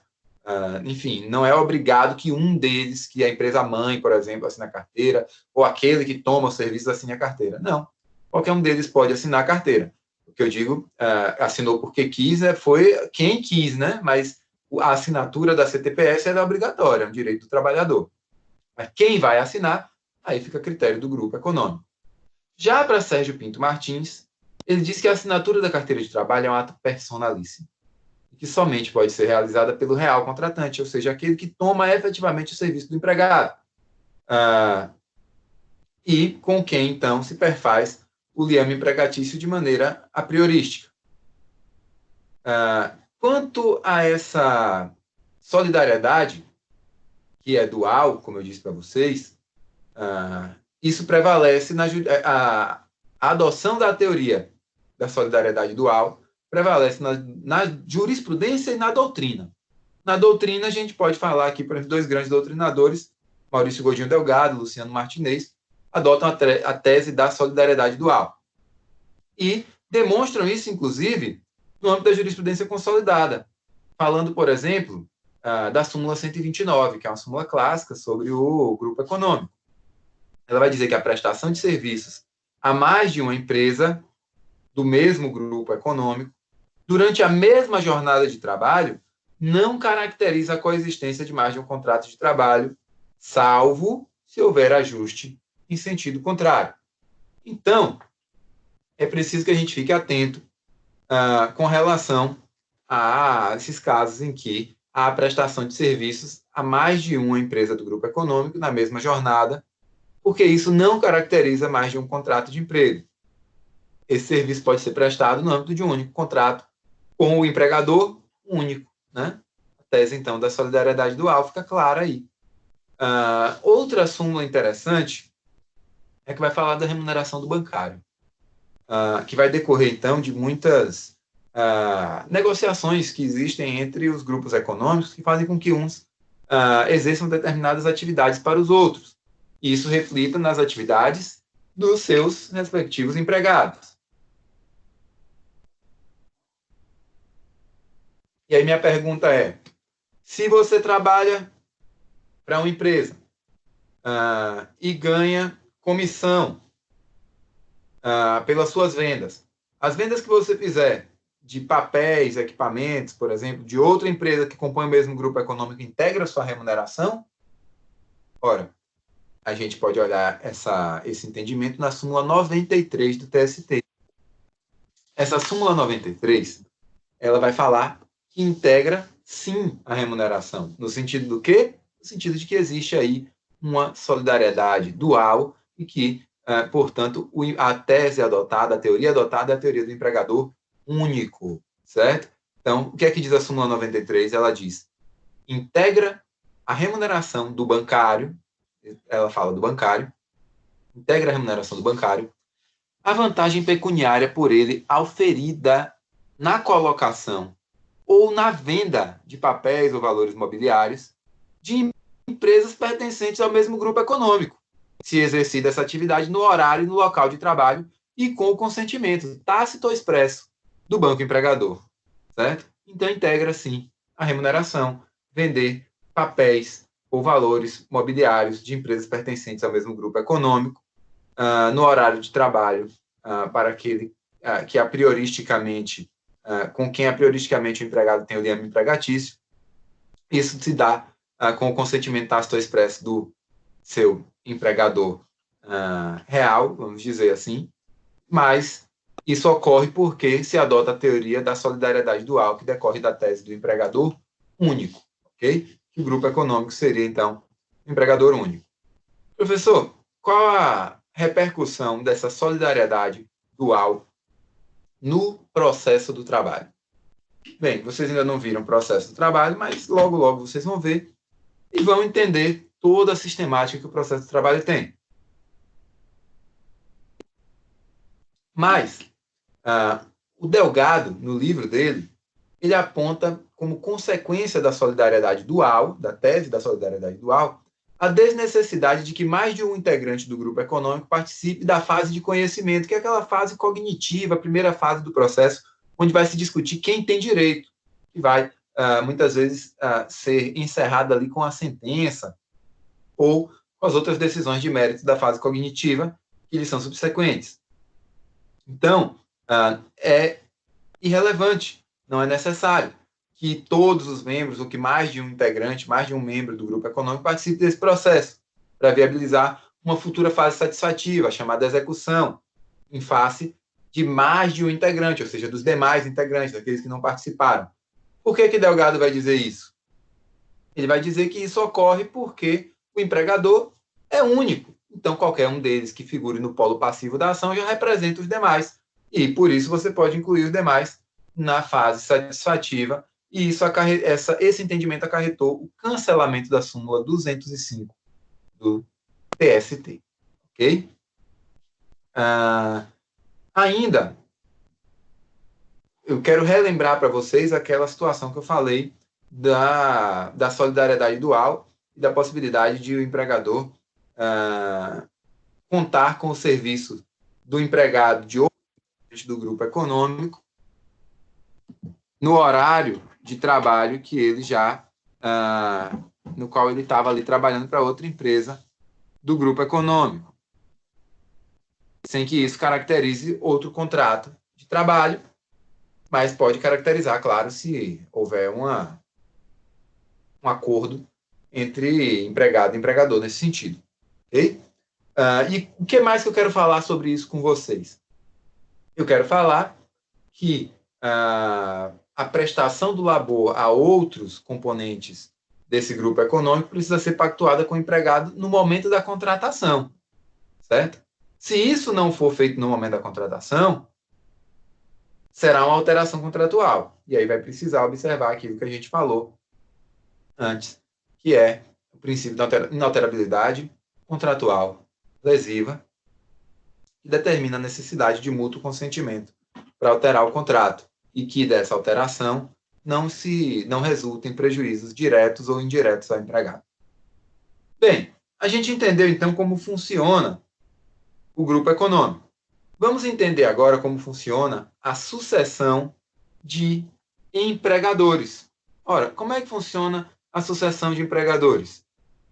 Sucessão de empregadores, como eu disse, é um instituto trabalhista que decorre justamente daquela ausência de pessoalidade no polo do empregador e que, em virtude dele, se opera aí uma transferência, uma transmissão de créditos e de dívidas, juntamente com a transferência da titularidade da empresa. Eu vou ler o conceito para vocês de Delgado e depois eu vou dar um exemplo para ficar bem claro. O Delgado diz que ele consiste no instituto trabalhista, em virtude do qual se opera, no contexto da transferência de titularidade da empresa ou estabelecimento, uma completa transmissão de créditos e assunção de dívidas trabalhistas entre o alienante e o adquirente envolvidos. O exemplo é muito simples, é muito fácil. Vocês veem isso o tempo todo. Um determinado supermercado vendeu uma série, foi vendido a uma rede maior, uma rede de supermercados foi vendida a uma rede maior. O que é que aconteceu aí? A transferência da titularidade, da propriedade desses estabelecimentos ou da própria estrutura empresarial como um todo para uma outra empresa, certo? Essa transferência vai fazer com que aquele que adquiriu, o adquirente, leve para si toda a responsabilidade acerca dos créditos e dos débitos daquela empresa que ele adquiriu, isso no âmbito trabalhista. Em suma, digamos que João seja caixa no supermercado Y na cidade de Lauro de Freitas. Esse supermercado, que pertencia a uma rede, foi vendido para uma outra rede de supermercado. E hoje você chega lá e antes ele tinha o nome Y, mas agora ele tem o nome W. Agora ele tem o nome W. Aí você chega lá e João continua trabalhando para esse supermercado W. Aí você se pergunta, ora, ele trabalhava para o supermercado Y. Agora ele trabalha para o supermercado W. Mas o contrato dele não sofreu nenhuma solução de continuidade, ele continuou prestando serviços, faz a mesma atividade, recebe a mesma remuneração. O que é que aconteceu aqui? É um novo contrato? Não é. Não é um novo contrato. O que ocorre é que o contrato se manteve com o novo empregador, certo? Houve uma mudança no polo subjetivo, passivo do contrato, que continua vigente. O contrato continua vigente. É o mesmo contrato. E esse novo empregador vai ser responsável por todos os créditos que o antigo empregador tinha. Então, João tem horas no banco de horas, ele deve horas no banco de horas. João vai continuar devendo para o novo empregador. Mas João também tem férias acumuladas e 13º que não foi pago. Quem é que deve a ele? Quem vai dever a ele é o novo empregador, porque ele assumiu todas as dívidas e todos os créditos do sucedido. Ele é o sucessor e assume todas as dívidas e todos os créditos do sucedido. Professor, mas se ele não adquiriu a empresa toda, adquiriu só o estabelecimento em que João trabalha, acontece a mesma coisa, certo? É o mesmo fenômeno. Tanto faz se adquiriu o estabelecimento ou a empresa inteira. Para fins do contrato de trabalho de João, que trabalha naquele estabelecimento, é isso que importa. É que ele trabalhava para um e agora está trabalhando para o outro, porque o estabelecimento onde ele trabalha foi adquirido, ou a empresa toda foi adquirida. Onde é que está previsto isso? Artigos 10 e 448 da CLT. Artigo 10 vai dizer: qualquer alteração na estrutura jurídica da empresa não afetará os direitos adquiridos por seus empregados. Qualquer alteração. Ela era uma sociedade limitada e virou uma sociedade anônima. E agora, meu contrato de emprego? Não muda nada. A mesma coisa? Mesma coisa. Por quê? Artigo 10 da CLT. Qualquer alteração na estrutura jurídica da empresa não afetará os direitos adquiridos por seus empregados. Então, se ela foi adquirida por outra empresa? Artigo 448. A mudança na propriedade ou na estrutura jurídica da empresa não afetará os contratos de trabalho dos respectivos empregados. Certo? Então, ocorre aí a sucessão trabalhista. O contrato continua vigente, o contrato continua produzindo regularmente seus efeitos, porém, existirá aí um sucessor, e uma empresa sucessora e uma empresa sucedida. A empresa sucessora é quem vai arcar com os débitos e os créditos daqueles contratos. Isso é uma garantia para o empregado, porque você já pensou se uma empresa vai lá e compra toda a rede de supermercados e João tem um crédito de 100 mil reais e aí o novo empregador dele diz a ele assim, eu não te devo nada não, quem deve é o sucedido. Eu sou o sucessor, não te devo nada, vá atrás dele. E João não consegue mais encontrar, porque o dono da empresa de supermercado vendeu a empresa e foi para outro país, sumiu o dinheiro, perdeu o dinheiro, enfim, qualquer motivo que seja. Então, o que é que acontece? O sucessor ser responsável é uma garantia para o empregado. Na prática, o que você vai perceber é uma tendência muito grande do débito acompanhar o patrimônio, certo? O patrimônio da empresa vai ser acompanhado pelo débito que essa empresa tem com seus empregados. Qual é o requisito para acontecer, então, a sucessão trabalhista? Bem, a gente tem uma divergência na doutrina que vai falar que uma parte da doutrina diz que basta essa transferência da unidade econômico-jurídica. E essa é a doutrina majoritária, ok? Basta a transferência da unidade econômico-jurídica. Mas há uma parcela minoritária que vai dizer, não basta isso, é preciso que João continue a trabalhar para o supermercado. Se a empresa que adquiriu, a sucessora, disse, João, você não vai trabalhar para mim, está dispensado, aí quem deve a João é a sucedida. Certo? Essa é uma doutrina minoritária. A majoritária vai dizer que não, que o débito acompanha o patrimônio. Ele não comprou? Pronto, comprou. Ele é o sucessor, ele vai pagar. Ele é quem vai assumir esses débitos, ok? A doutrina minoritária que exige a continuidade da prestação de serviços. Bem, por que eu estou falando, então, dessa doutrina minoritária? Porque, em alguns casos, é justamente esse o requisito que se exige para configurar a sucessão de empregadores. Mas são casos excepcionais, são casos pontuais, a gente vai tratar deles aqui.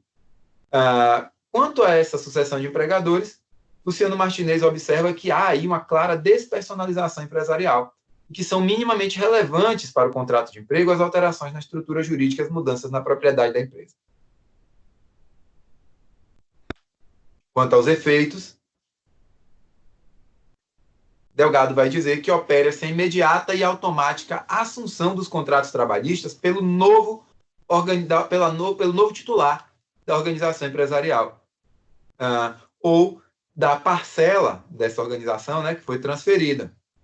O novo titular passa, então, a responder imediatamente pelas repercussões presentes, futuras e passadas dos contratos de trabalho que lhe foram transferidos. Então, eles adotam essa teoria da transferência da unidade econômico-jurídica como sendo o único requisito. A sucessão, então, de empregadores está relacionada com essa despersonalização do empregador, com a ausência de pessoalidade do polo passivo do contrato de emprego e com a atribuição da qualidade de empregador à figura da empresa, favorecendo, então, o princípio da continuidade da prestação de serviço. Como eu disse para vocês, Delgado e Martinez se filiam à corrente que considera que a continuidade da prestação laborativa não é necessária, mas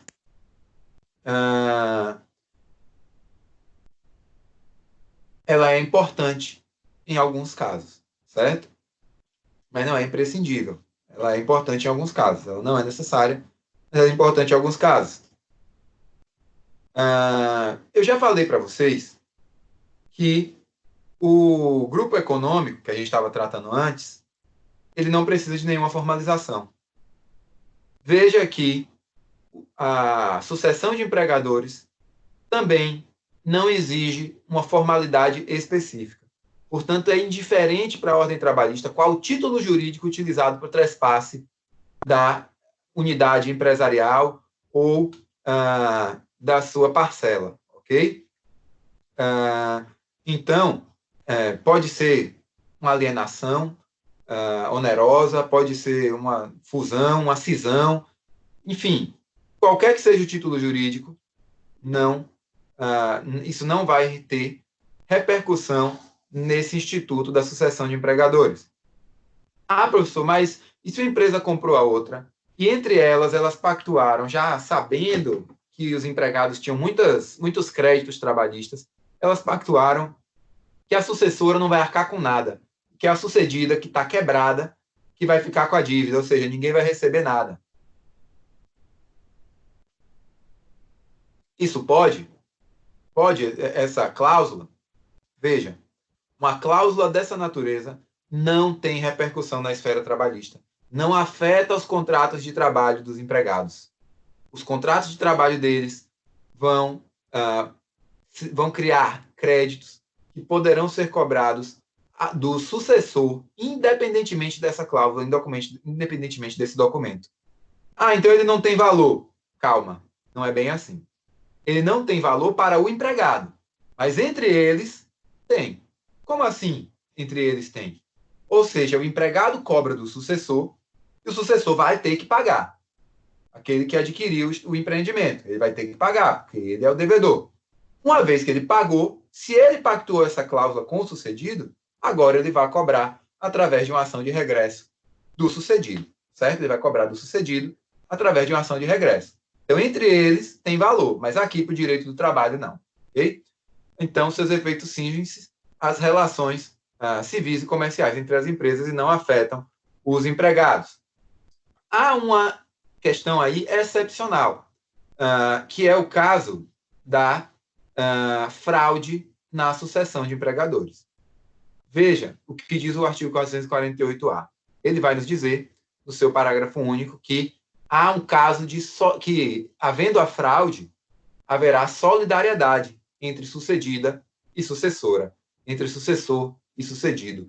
Todos respondem pelo todo e o empregado pode cobrar a quantia toda de um, do outro ou dos dois. Veja só, numa mesma ação judicial, certo? Obviamente, só um deles vai pagar, ele não vai receber duas vezes, mas todos eles respondem pelo todo, ok? É o que diz o 448-A. Ele caracteriza essa sucessão, caracterizada a sucessão empresarial ou de empregadores, prevista no 10.448 da CLT, as obrigações trabalhistas, inclusive contraídas à época em que os empregados trabalhavam para a empresa sucedida, são de responsabilidade do sucessor. E aí você já está sabendo disso aí. Aí vem o parágrafo único, tudo isso trazido pela Lei 13.467, Reforma Trabalhista. Parágrafo único. A empresa sucedida responderá solidariamente, ou seja, as duas respondem pelo todo, com a sucessora. Responde solidariamente com a sucessora quando ficar comprovada a fraude na transferência. Certo? Então, a ideia é a seguinte: se uma empresa adquire o melhor estabelecimento de uma empresa que anda mal das pernas, o único que dá lucro, o único que tem dinheiro, o único que está saudável financeiramente, e essa empresa tem vários estabelecimentos, mas aquele é o que realmente é o seu maior patrimônio. Ela vai levar para si todos os débitos daquela empresa sucedida. Por quê? Porque ela está levando o patrimônio da empresa, ela está comprando o patrimônio da empresa. E, ao fazer isso, todos aqueles empregados que estão naquele estabelecimento vão poder cobrar do sucessor, assim como outros que, eventualmente, não obtenham, que tenham frustrado aí sua possibilidade de ter o adimplemento dos seus créditos. Por quê? Porque o patrimônio que lhes garantia esse adimplemento foi transferido para uma outra empresa. Certo? Então, a sucessão trabalhista ela visa garantir o adimplemento dos créditos trabalhistas do empregado. Por isso, ela tende a imputar a responsabilidade pelo adimplemento, pelo pagamento, àquele que adquire o patrimônio que garante, patrimônio garantidor desse adimplemento. Ok?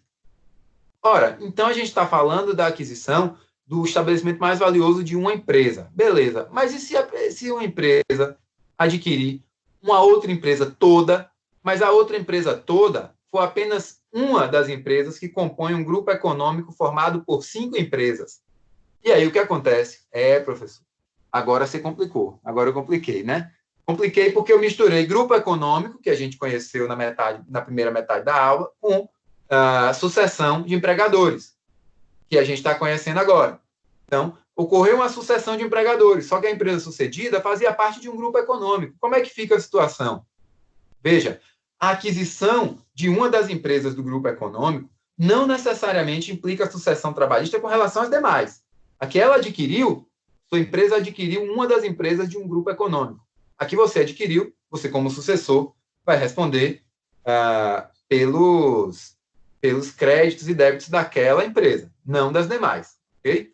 É o que diz a OJ 411 do TST. Ela vai dizer: o sucessor não responde solidariamente por débitos trabalhistas de empresa não adquirida, integrante do mesmo grupo econômico da empresa sucedida. Isso quando a época em que você adquiriu, em que o sucessor adquiriu, a empresa devedora direta era solvente ou idônea economicamente, ressalvada a hipótese de fraude ou má-fé na sucessão. A gente sabe que se houver fraude, se houver má-fé, o que acontece é a solidariedade entre sucessor e sucedido, certo? Todo mundo responde, certo? Quanto à sucessão de empregadores, a gente tem alguns casos excepcionais. E eu quero falar com vocês sobre esses casos. O primeiro, a gente já falou que é um caso em que não se aplica a sucessão. Na verdade, a gente falou que a ele não se aplicava o grupo econômico, porque ele não exercia atividade econômica. Quem é? O empregador doméstico. Aqui na sucessão de empregadores, ele também é uma exceção, porque a ele também não se aplica a sucessão de empregadores, porque ele tem uma relativa pessoalidade na sua contratação, certo? Então, ele contrata com uma certa pessoalidade, o empregador doméstico, e não pode ser sucedido. Não há sucessão de empregadores no empregador doméstico, na relação de emprego doméstico, portanto. E no caso da empresa individual, veja que a empresa individual, quando ocorre a morte do empresário individual, ou seja, ele é aquele cara que fazia a gestão da empresa, atuava quase que como uma pessoa física enquanto empregador. Ele tem uma constituição formal, nos termos do Código Civil, como empresário individual. Mas é ele que faz a gestão da empresa, ele que contrata, ele que faz ele que sempre lida com os empregados. O empregado está acostumado há anos a trabalhar para ele, e aí esse cidadão acabou vindo a falecer. E a CLT, então, dá a opção do empregado considerar o contrato extinto pela morte do empresário individual, e não vir a trabalhar para os sucessores desse empresário individual. Nesse caso de morte do empregador, se o empregado exerce essa faculdade de rescindir o contrato, também não ocorre a sucessão de empregadores. Se ele não exercer, aí vai ocorrer a sucessão. E quando há um desmembramento de município, o que é que acontece? Olha, esse caso é bem particular. Se um município é desmembrado e se transforma em 2 municípios, aí há a criação de uma nova entidade estatal.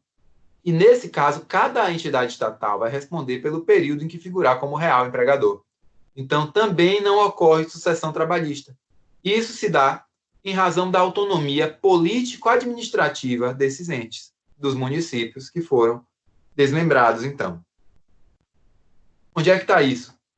OJ 92 da SDI 1.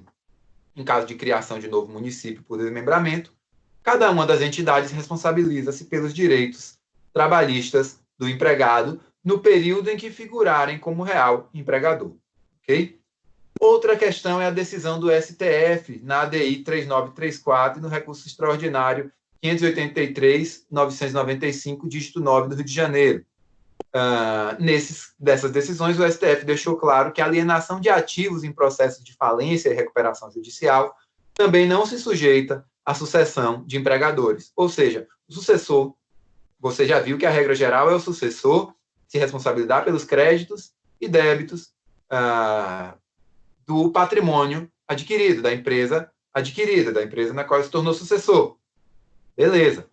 Mas, nesse caso, se ele adquiriu o patrimônio numa arrematação, no juízo falimentar ou na recuperação judicial, ele não assume aqueles débitos, porque aqueles trabalhadores vão receber lá pelo juízo falimentar, ok?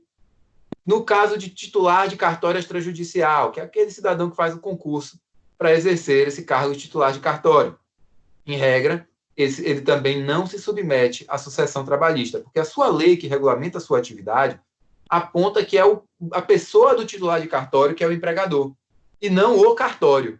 Então, o antigo titular era o empregador, e agora você passou no concurso, vai ser novo titular, você que vai ser o empregador, e se você sair e for sucedido por outro, não vai haver, em regra, sucessão trabalhista, ok? Quando é que ocorre sucessão trabalhista nesse caso? E ele vai responder, então, como sucessor, pelos débitos passados, presentes e futuros do empregado, quando ele mantém a continuidade da prestação dos serviços por um empregado que trabalhava no cartório para o antigo titular.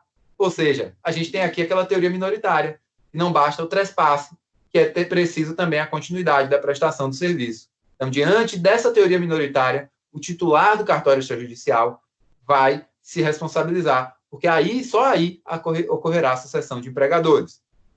Por fim, a gente vai falar da figura do sócio retirante.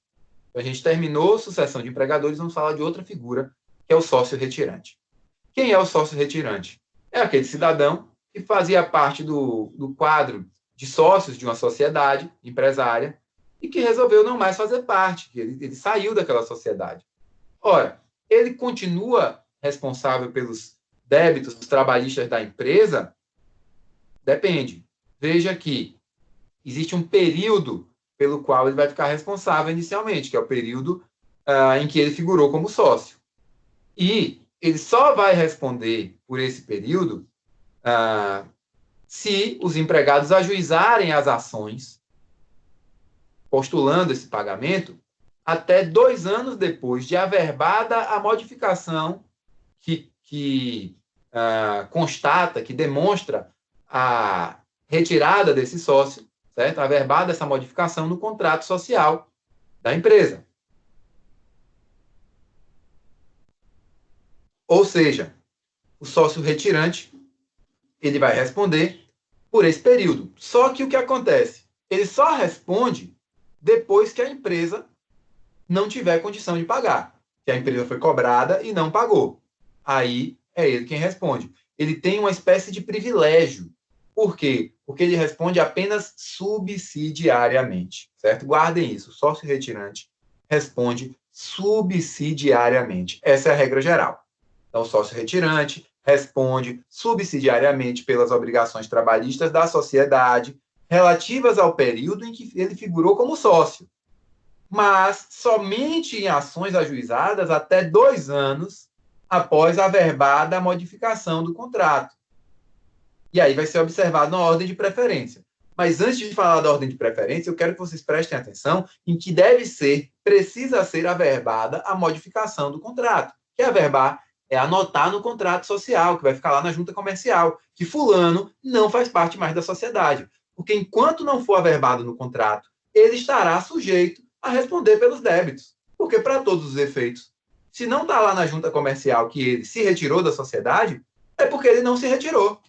Então, mesmo que de fato ele se retire, se ele não averbar, ele vai continuar respondendo pelo período em que ele figurou como sócio nas ações que forem ajuizadas até o infinito. Por quê? Porque o prazo de 2 anos só começa a contar quando for averbada a modificação do contrato, certo?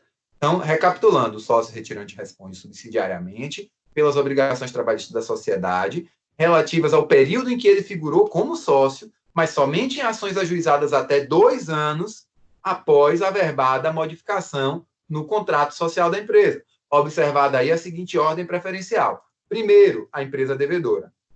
Se a empresa devedora não tiver bens, aí a gente vai para o segundo da ordem preferencial, que são os sócios atuais. Os sócios atuais.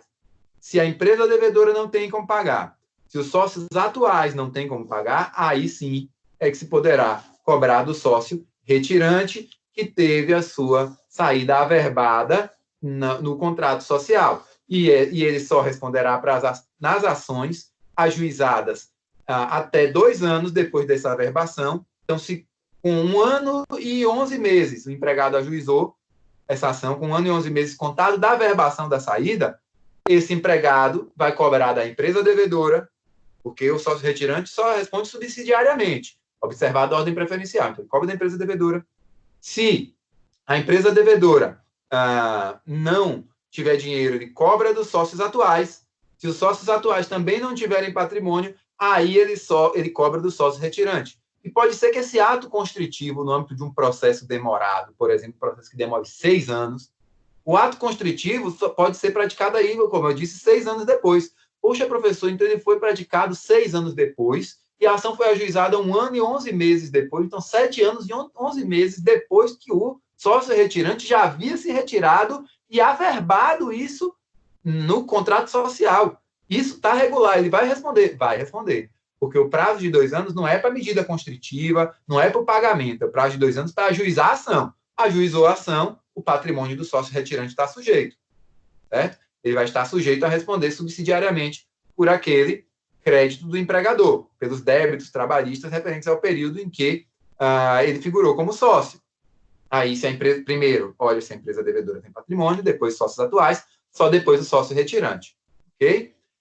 Mas, se o sócio retirante estiver envolvido em alguma fraude ali na alteração societária, aí ele responde solidariamente com todo mundo. Não tem ordem de preferência, não tem nada disso. A ordem de preferência, primeiro a empresa devedora. Se teve fraude, não. Se teve fraude, ele responde solidariamente. É o parágrafo único do artigo 10A. Anotem, deem uma lidinha depois nesse artigo 10A da CLT, que vocês vão compreendê-lo muito bem. Ele é muito didático, muito tranquilo, principalmente depois dessa nossa explicação. Então, o sócio retirante, ele responde subsidiariamente pelas obrigações trabalhistas da sociedade relativas ao período em que ele figurou como sócio, somente nas ações que forem ajuizadas até 2 anos após a averbação da modificação do contrato, observada a ordem de preferência, que tem em primeiro lugar a empresa devedora, em segundo os sócios atuais, em terceiro o sócio retirante, mas se o sócio retirante estiver envolvido em fraude, o sócio retirante responderá o quê? Solidariamente, porque o sócio retirante responde solidariamente com os demais sócios, com sociedade empresária, com todo mundo. O sócio retirante responderá solidariamente com os demais quando ficar comprovada a fraude na alteração societária decorrente da modificação do contrato. Ok? Então, pessoal, a gente viu aqui empregador, poderes do empregador, grupo econômico, sociedade empresária, sucessão de empregadores. Vimos um pouco também de sociedade de empresa, o que é empresa, esses conceitos. E finalizamos com sócio retirante. Eu vou encerrar aqui a gravação do áudio para a gente poder não ultrapassar o tempo máximo e a gente parte para as perguntas e dúvidas, ok? Então, vamos lá, vou encerrar aqui. Tchau, tchau a todos que estejam vendo eventualmente essa aula depois, na reprise, na gravação. Um abração a todos.